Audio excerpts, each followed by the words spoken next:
Com muito prazer recebendo no meu canal Juliano Spaia. O Juliano Spaia, quem acompanha as discussões recentes sobre a questão do mundo evangélico e político, tem se destacado por diversas entrevistas e todo com foco num livro extremamente interessante que está lá como candidato ao Prêmio Jabuti, editado pela Geração Editorial, O Povo de Deus, Quem são os Evangélicos e por que eles importam. Bom, que tema mais importante que esse hoje, na discussão inclusive política brasileira, é difícil encontrar. Então, agradeço muito, Juliano, ter aceito o meu convite. E eu me lembro a primeira questão, passando pelo teu livro, é interessante. Em 1970, aproximadamente 5% da população era evangélica.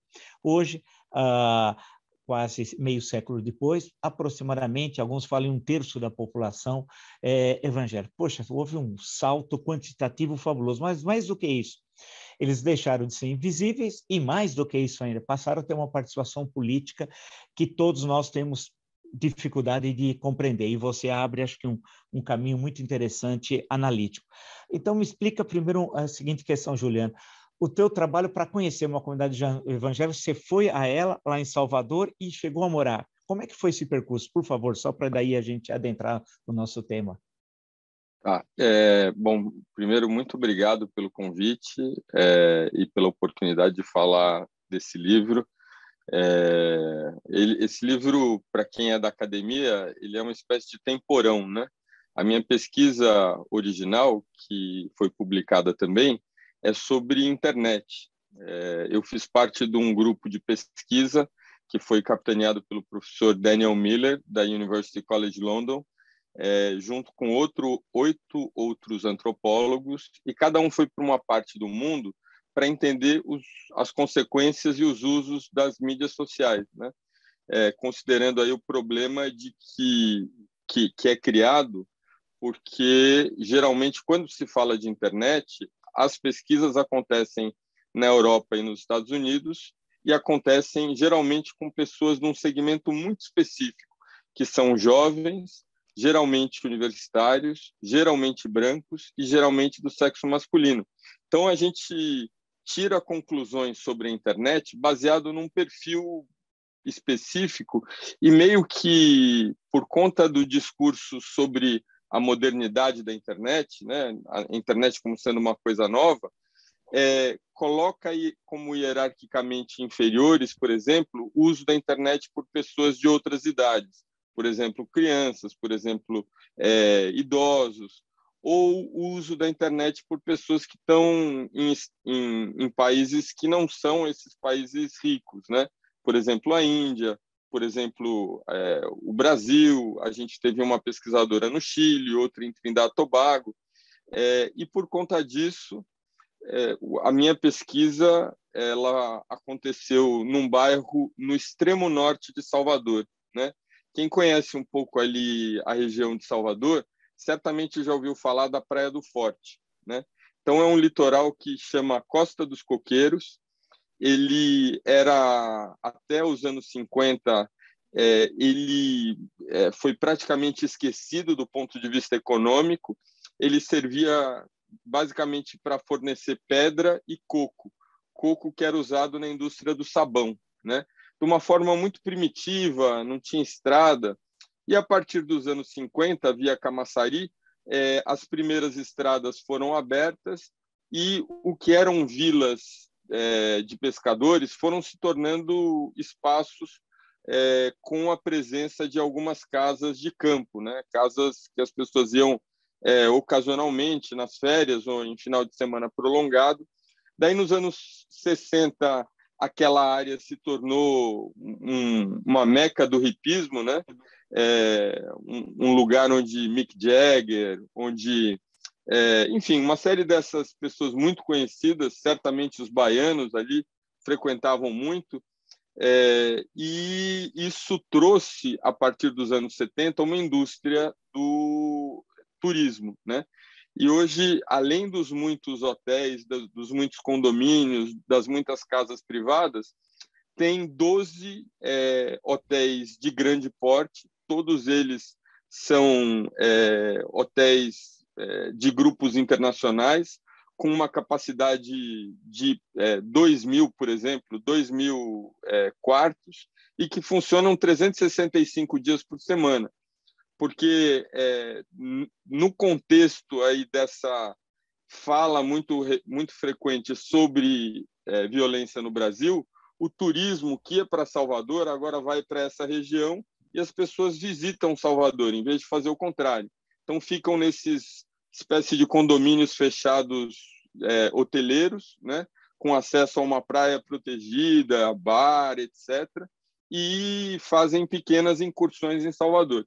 E o lugar que eu escolhi para viver é uma vila trabalhadora que está, enfim, a poucos metros de distância, ou seja, para chegar a esses hotéis, a gente pega a BA-99, que é conhecida a Estrada do Coco, do lado direito está a praia, então está toda essa região, essa parte fina ali, que é muito cara, enfim, muito bem urbanizada, com serviços, etc. E do lado esquerdo estão essas vilas trabalhadoras que surgiram no mesmo contexto do crescimento urbano acelerado do Brasil. A gente estava falando sobre o Gilberto Velho, e é dele esse dado, né, que dos anos 50 para o final do século passado, a população brasileira urbana inverteu, né? Ela era 30% urbana em 1950, segundo o professor Gilberto Velho, e se tornou 80% urbana. E é o mesmo fenômeno, ou seja, por conta de uma contingência climática, a grande seca do Nordeste, milhares de trabalhadores, que são principalmente trabalhadores rurais, analfabetos, com um vínculo com o catolicismo, se desprendem dessas grandes redes familiares que existia que existe ainda nesse contexto, e não só chega para um espaço que é muito estranho em relação a costumes, a hábitos, a velocidade, né, que é o espaço da cidade, mas que ficam no extremo da cidade, né? E, portanto, com um acesso muito negligenciado em relação a transporte, saúde, educação, etc.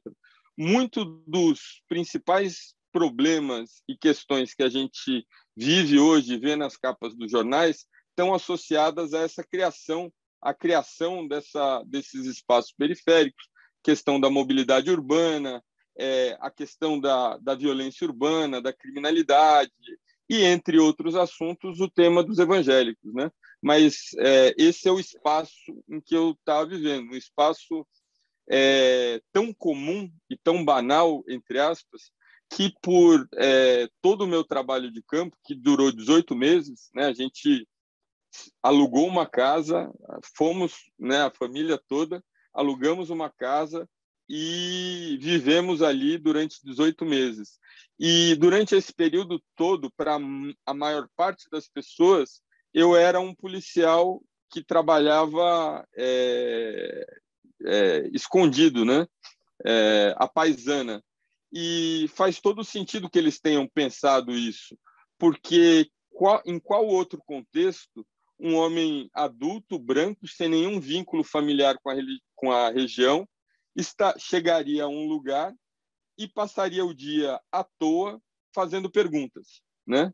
Ou seja, é muito suspeita esse tipo de atividade. Você não tem nada para fazer, você não deveria estar ali porque você é uma pessoa, obviamente, de uma outra classe social. Você chega sem motivo, né? E o motivo, apesar de eu contar o motivo da universidade, enfim, é muito menos crível, né, que eu tenha ido lá por causa da universidade do que por conta de uma investigação policial, etc. Está muito mais dentro da lógica local. E por causa disso eu recebi uma ameaça de morte discreta, né, o que não é incomum, enfim.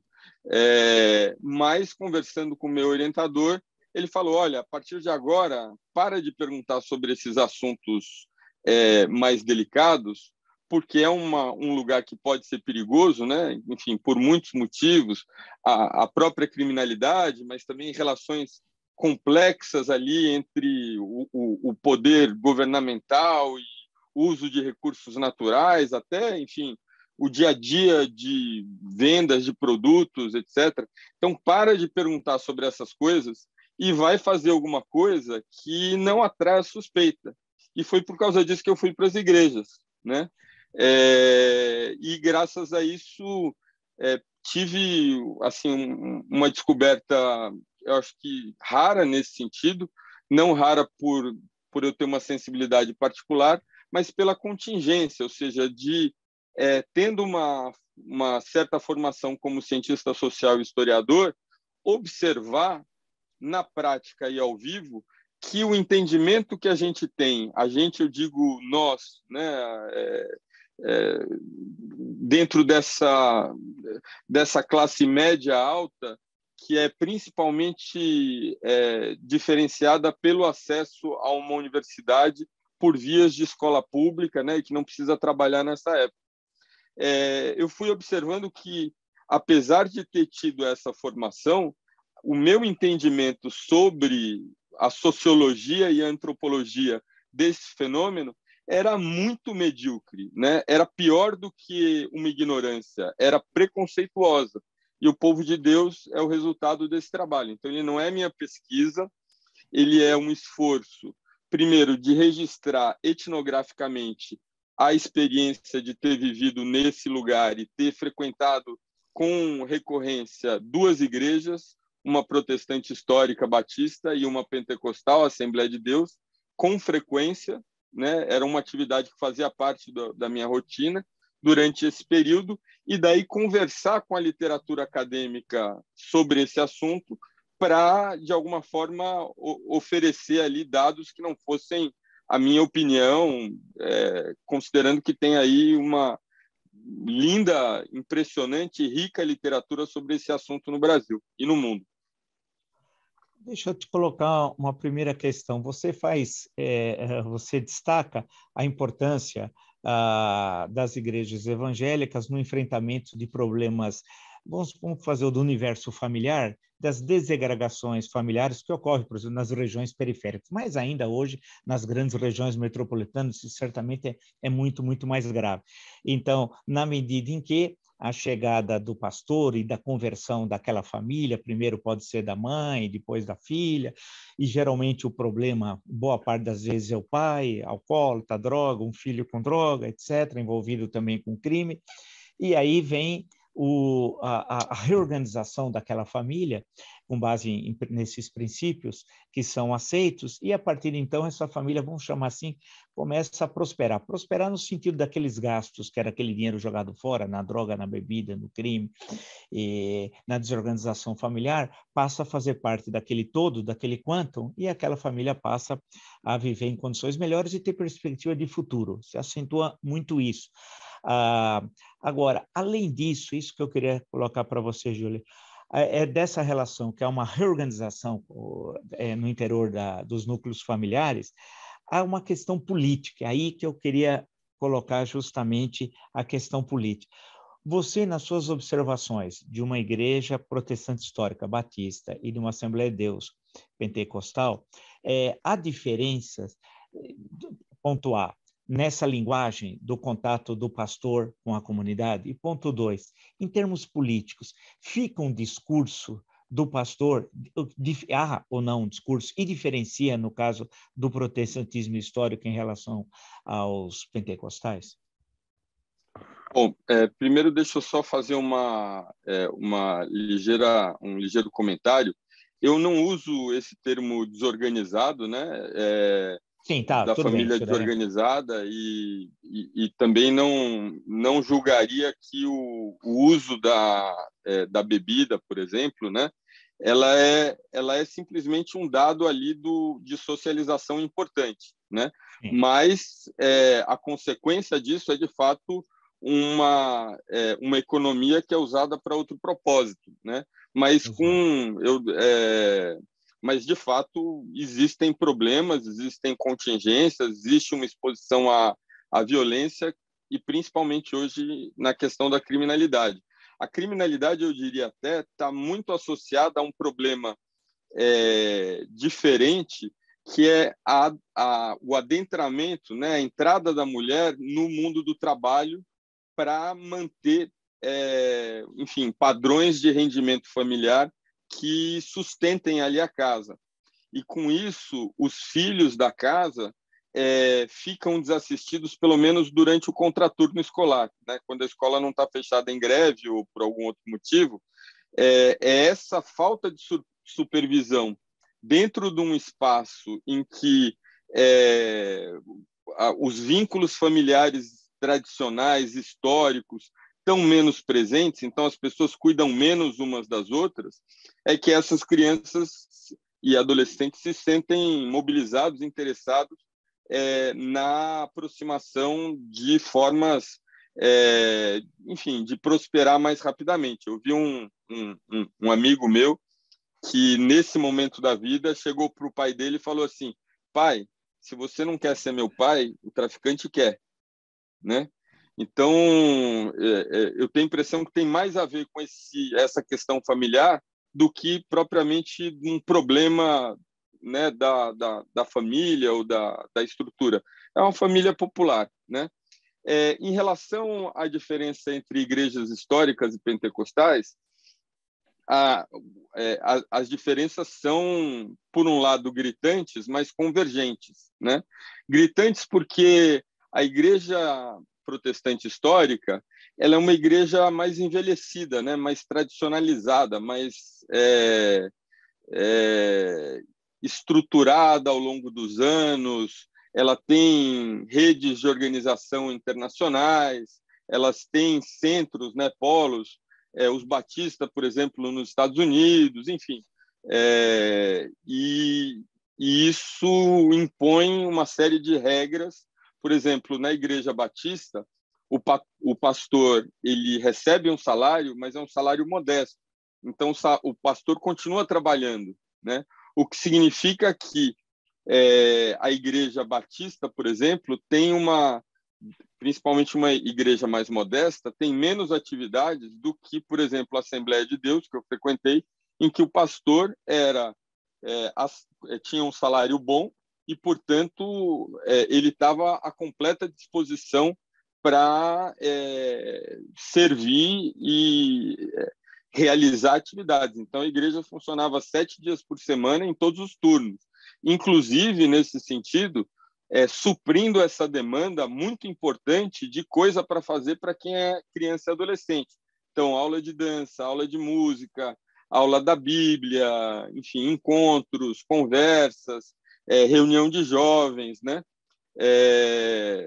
Mas, Marco, é difícil a gente fazer grandes generalizações, né, sobre esses grupos, porque eles são muito diferenciados. Então, se você pega, por exemplo, a Congregação Cristã do Brasil, que é a primeira igreja pentecostal do Brasil, e a Assembleia de Deus, que é a segunda, e elas surgiram em locais diferentes, com um ano de diferença uma da outra, né, no começo do século XX, a congregação ela é totalmente voluntária, é uma igreja muito grande, muito importante, mas muito pouco conhecida, assim, em comparação, por exemplo, com a Universal, né, que é uma igreja que todo mundo conhece. Por quê? Primeiro, porque todo o trabalho é voluntário. Ninguém ganha nada, né? Ou seja, não existe o pagamento nem do pastor nem de ninguém, né? Segundo, a participação política é proibida na igreja. Então, esse negócio de falar sobre a vida do mundo, a vida que a gente tem aqui, não é preocupação da igreja. A preocupação da igreja é preparar você para o que vem depois, né? Então, apesar da gente poder falar principalmente sobre esses dois grupos, esse protestante histórico, com uma tradição mais assentada, mais enraizada, com uma liturgia mais tranquila, né, menos emotiva, mais, assim, o pastor das igrejas protestantes históricas, ele é formado em teologia, com curso bem estabelecido, né? Você tem seminário protestante, batista, presbiteriano. Então, são cursos em que a pessoa aprende a ler latim, aprende a ler grego, né? E ganha um grau de sofisticação em relação ao debate teológico. Nas outras igrejas, esse conhecimento varia muito, principalmente dentro do mundo pentecostal, que é um mundo fundamentalmente popular, né? A igreja, a tradição pentecostal, ela tem uma curiosidade que ela é a primeira e a única tradição do cristianismo que é criada por um afrodescendente. Em nenhum outro caso isso existe. E ela se espalhou, Marco, de um jeito tão impressionante, porque improvável, porque esse pastor ele chega do sul dos Estados Unidos, né, desse ambiente muito segregado. Ele não é estimulado a pregar, ele vai até Los Angeles por conta própria, começa a pregar em ambientes domésticos em que ele é convidado. Rapidamente, o número, né, esse estilo de pregação muito emotivo, muito relacionado ao que se está vivendo nesse momento, né, e não a abstrações sobre o sentido do texto bíblico, né, muito sobre essas aflições do mundo contemporâneo e principalmente dentro desses espaços em que o crescimento rápido da cidade traz consigo também muita desigualdade, né? Então, um espaço em que as pessoas podem vocalizar esse tipo de angústia, né? Dependência de substâncias, desemprego, rupturas familiares, etc. Eles ocupam, esse missionário ocupa uma igreja abandonada em Los Angeles, e 2 anos depois, ou seja, em meses, já não cabia mais gente dentro da igreja, e 2 anos depois já tinha 2 igrejas dessa tradição no Brasil, uma em Belém do Pará e uma no interior de São Paulo. Percebe? Então, é um fenômeno de baixo para cima, sabe assim, muito mobilizador e que conversa muito com as pessoas que vivem em situações de aflição nesses espaços urbanos criados rapidamente, né? E dentro dessas igrejas existe muita variação, né? Eu não sei se você viu esse dado, mas anualmente surgem no Brasil 14 mil novas igrejas, porque você pode abrir uma igreja, né? E isso está dentro da lógica do protestantismo. Foi isso que o Lutero fez. Ele falou: olha, desculpa, essa solução não me convém, eu vou criar outra. E houve, nos primeiros anos do protestantismo, junto com Calvino, um esforço para que a igreja protestante fosse uma só. Mas a lógica da igreja protestante que prevaleceu é essa: estou incomodado, eu abro outra, né? E dentro do mundo popular, então, o que se considera ideal para que a pessoa se torne um pastor, por exemplo, varia de acordo com o ambiente, com o contexto em que está. Então, se a pessoa ela pode claramente sair da Igreja Universal, como acontece muito, ou da Assembleia, ou da congregação, ir num cartório e abrir a igreja, e a igreja é dele, né? E não tem uma definição de quanto essa pessoa deva ser ou não erudita em termos teológicos para exercer aquela função, né? Interessante, você colocou questões importantes aí. Deixa eu lhe perguntar, nessa região onde você fez essa pesquisa aí de campo, morou 18 meses, tinha presença da Igreja Católica? Tinha. Muito interessante isso, porque uma das primeiras coisas que eu fiz foi contratar um mototáxi, que é uma forma de transporte que eu não conhecia antes, mas que é amplamente difundida nas periferias do Brasil, né? Que é uma moto que serve para transportes de curta distância. Então, você chega, sei lá, de longe no ponto de ônibus e você está carregando coisas e você vai de moto e custa, em geral, R$ 5, custava na época, né? Qualquer viagem, porque estava ali dentro da cidade. Era a última perna da sua viagem, às vezes você podia pagar, o seu patrão pagava e você usava. Então, eu contratei um motoqueiro para me fazer um tour da cidade, né? E a Igreja Católica, ela está no lugar mais alto da cidade, o único lugar que é isolado dos outros, ou seja, é uma espécie de uma pracinha, né? Não tem nenhuma construção conectada a ela, tudo está fora dela, e é um dos lugares em que você consegue observar o mar e observar também o outro lado desse bairro, porque ele está atrás da montanha. Então, você olha tudo.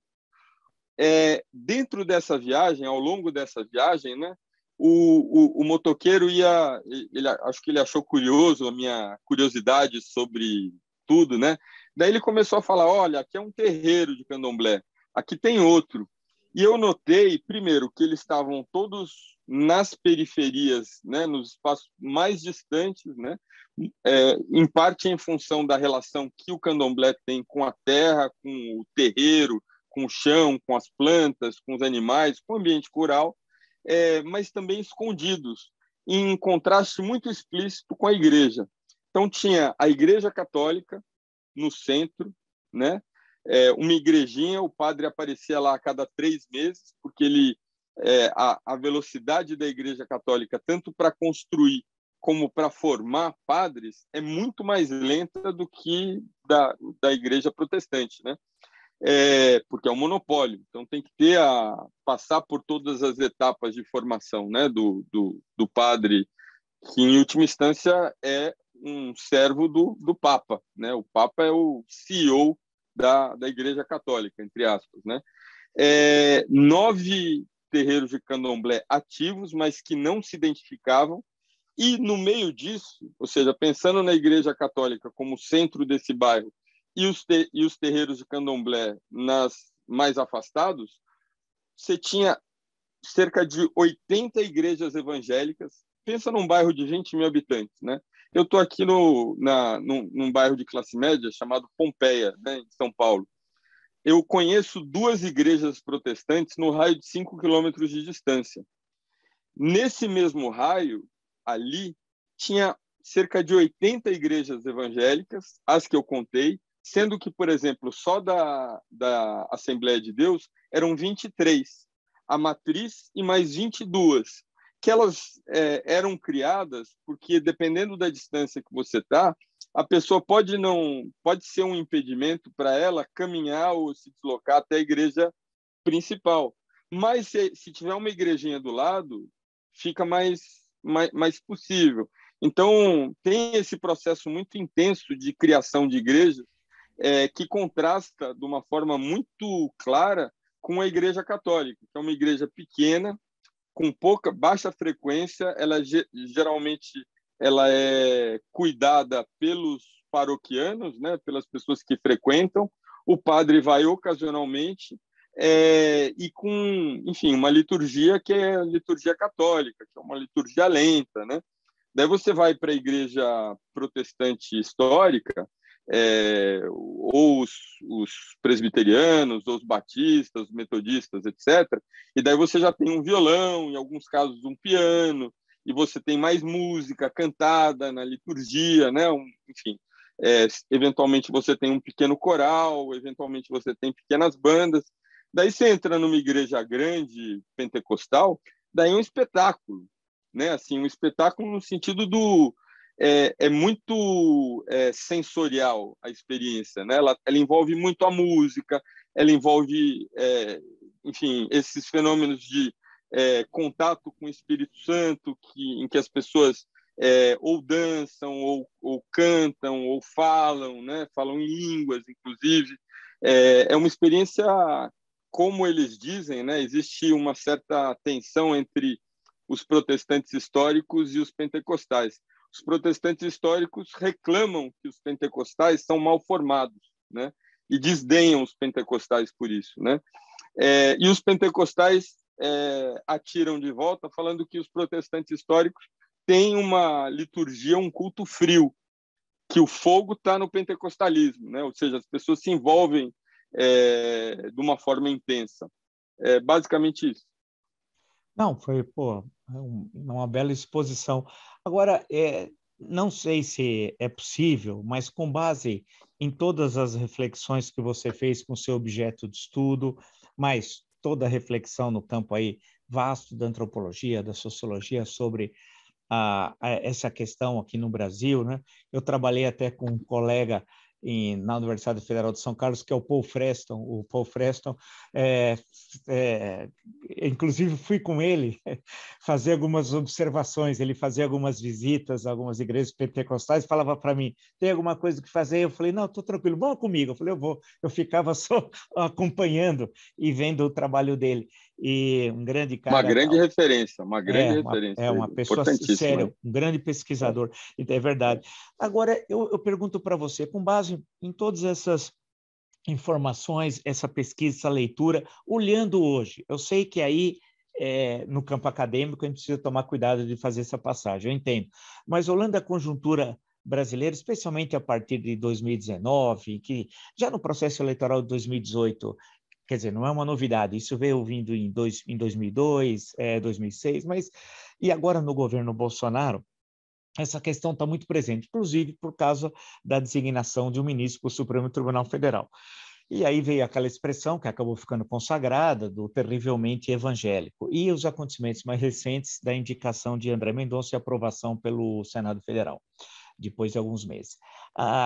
Com base em todas essas reflexões, essa tua pesquisa, como é que você vê essa relação do mundo político estruturado que nós temos aqui no Brasil com o mundo evangélico? Eu sei que falar mundo evangélico, ele é plural, não é um todo homogêneo. Você mesmo já mostrou dessas contradições internas. Mas, deixando esse pequeno problema de lado, como é que se entende essa relação? Você analisa. Olha, eu vou falar como pesquisador e não como pessoa física, porque é onde eu tenho experiência, né? Então, primeiro, a minha impressão é que o governo Bolsonaro vem se tornando um peso para o eleitor evangélico, né? Eu não estou falando daquelas pessoas que se identificam particularmente com Bolsonaro, mas eu estou falando com o evangélico comum que precisa dar explicações para a sociedade no seu entorno de por que eles apoiam uma pessoa que tem um jeito de tratamento que muitas vezes é vulgar, que grita, que, enfim, tem uma postura que não corresponde àquela postura que a gente geralmente vê no crente, que é uma postura mais comedida, mais discreta, com uma fala correta, com interesse, enfim, de manter uma postura assim mais educada, né? Outro problema que o apoio ao Bolsonaro traz para o eleitor evangélico é a defesa dessa abertura do acesso às armas, né? Porque o público evangélico é predominantemente um público periférico, negro, né? O evangélico é principalmente preto, pobre e de periferia, e mulher e jovem, né?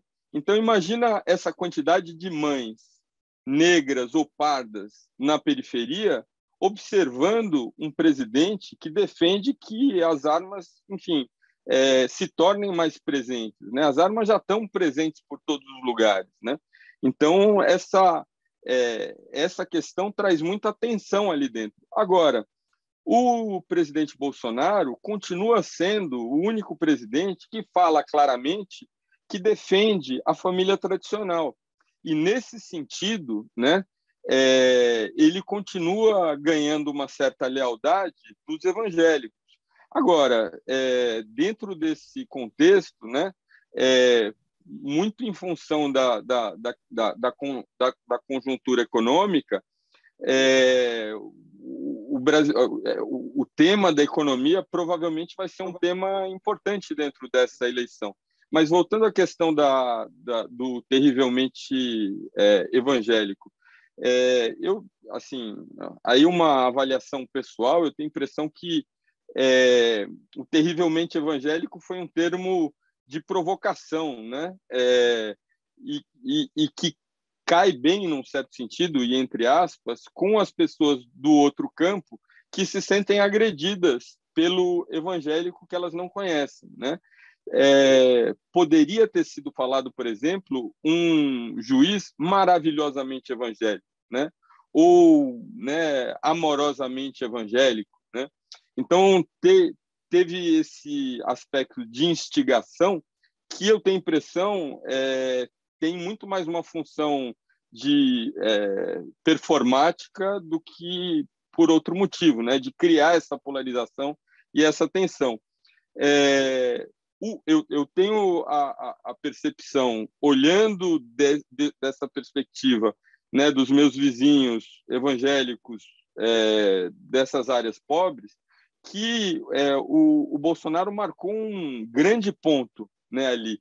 Mesmo o André Mendonça sendo presbiteriano, ou seja, sendo de uma igreja diferente da igreja pentecostal, ainda assim existe ali, primeiro, um relato histórico meritocrático que ecoa muito dentro desse setor, e também a ideia de que eles são subrepresentados, né? Ou seja, você tem um país que é historicamente católica, então, ou as pessoas são católicas, ou elas são culturalmente católicas, né? Ou seja, elas tiveram avós e avós, pais e mães que eram católicos e, enfim, vêm dessa tradição, e mesmo não frequentando a igreja ou rejeitando a igreja, foram criados dentro dessa lógica, né? Que é uma lógica num grande sentido segregacionista. A antropóloga Clara Mafra escreveu num livro importante chamado Os Evangélicos, publicado pela editora Jorge Zahar, de um caso curioso na segunda metade do século XIX no Brasil, quando as igrejas protestantes começaram a abrir no Rio de Janeiro. E quem eram os brasileiros que foram primeiro ocupar essas igrejas? Porque elas eram, as igrejas protestantes, ocupadas pela população internacional, principalmente ingleses, americanos, suíços, franceses, etc., né?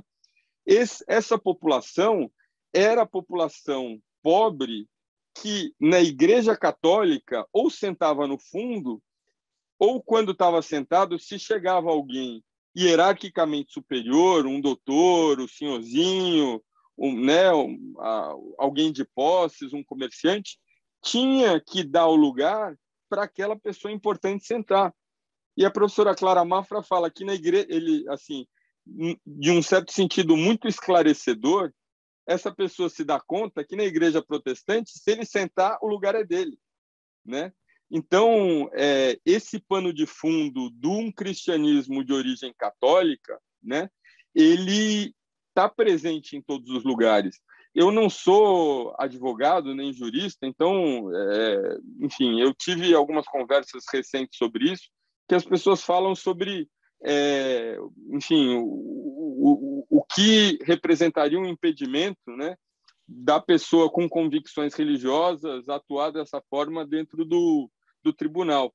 Agora, eu só me pergunto como que você faz isso de fato, né?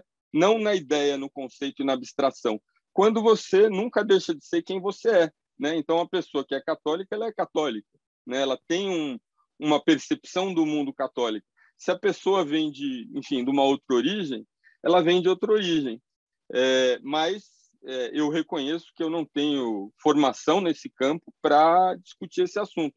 Para mim, o fato do presidente Bolsonaro ter conseguido criar esse primeiro esse fato histórico, que é levar um cristão evangélico para o Supremo, foi um gol grande que ele teve, não só junto às representações evangélicas no Congresso e nos governos, como junto à população pobre do país, que vê isso daí como uma conquista, porque é alguém que tem uma percepção, principalmente do ponto de vista da moral e dos costumes, parecida com a deles. E eles se sentem, sendo um terço da população, subrepresentados.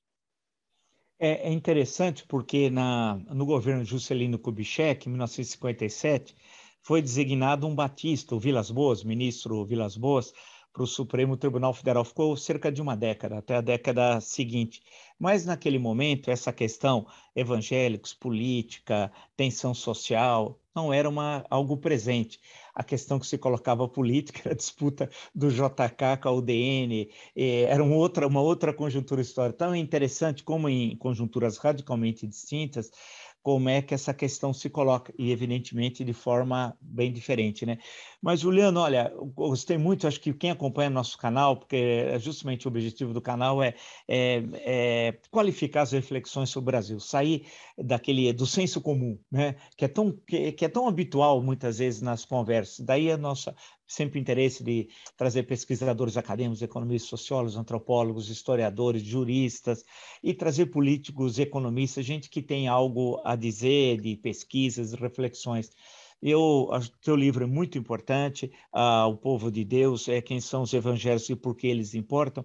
Eu acho que permite, então, qualificar essa reflexão e, nesse momento, também de muita tensão política. Então, agradeço muito você ter aceito o meu convite. Muito obrigado mesmo. Eu que agradeço, é sempre a finalidade, né, do escritor e do autor ser lido e ter alguma relevância, porque se fosse por dinheiro, ninguém escrevia livros. Então, que bom que a gente pode, pelo menos, abrir canais de comunicação e, enfim, de alguma forma modesta, contribuir para debates importantes na sociedade.